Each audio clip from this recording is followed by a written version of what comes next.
and from today we are starting our new session for grade 9th and 10th.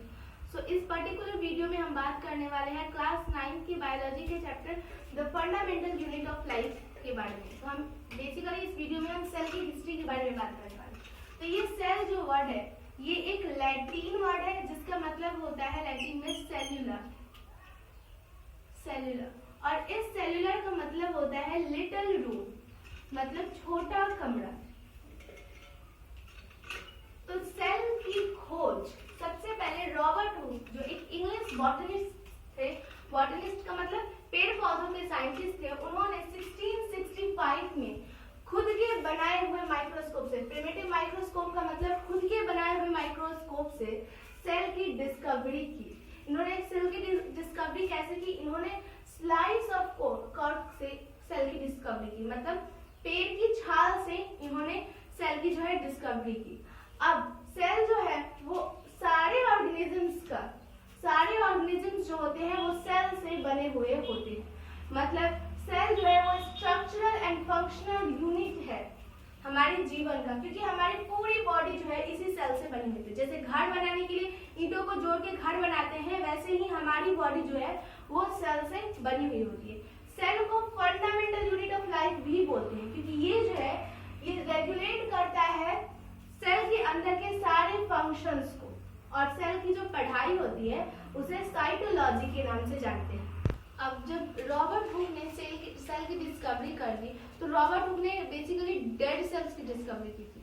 तो उसके बाद 1674 में Lewin hook आए, इन्होंने लिविंग सेल की डिस्कवरी की पॉन्ड वाटर से। इसके बाद सेल थियरी आई। सेल थियरी 3 लोगों ने दिया था, श्लीरियन ने दिया था, शॉन ने दिया था और विर्चो ने दिया था।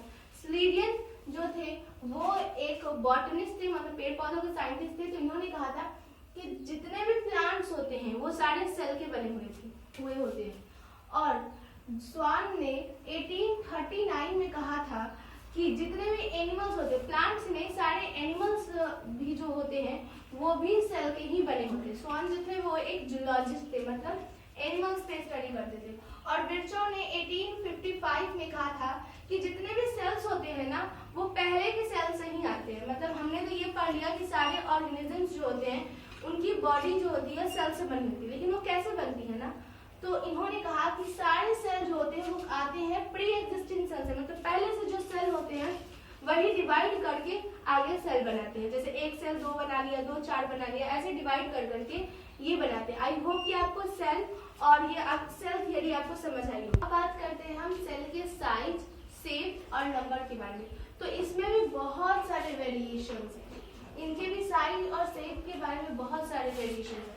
जितने भी सेल्स होते हैं उनमें से मोस्ट ऑफ द सेल्स जो होते हैं वो माइक्रोस्कोपिक होते हैं, मतलब कि वो सिर्फ माइक्रोस्कोप से ही दिखते हैं। सेल्स जो होते हैं स्फेरिकल हो सकते हैं, स्पिंडल हो सकते हैं, इनलॉन्गेट हो सकते हैं और इरेगुलर भी हो सकते हैं। अब ये किस तरीके का सेल होगा ये उसकी फंक्शंस पे डिपेंड करता है कि कौन से फंक्शंस परफॉर्म करेंगे। जैसे नर्व सेल जो होता है उसको मैसेजेस ले जाने होते हैं, तो वो बहुत लंबे लंबे होते हैं। और नंबर ऑफ सेल जो है ये डिपेंड करता है कि ऑर्गेनिजम्स की बॉडी किस तरह की है। अगर जैसे एक एलिफेंट है तो डेफिनेटली एलिफेंट में बहुत ज्यादा नंबर्स ऑफ सेल होंगे as compare to banana tree. Hope you got the point. आज के लिए बस इतना ही, मिलते हैं अगले वीडियो में। Until then keep learning and keep smiling.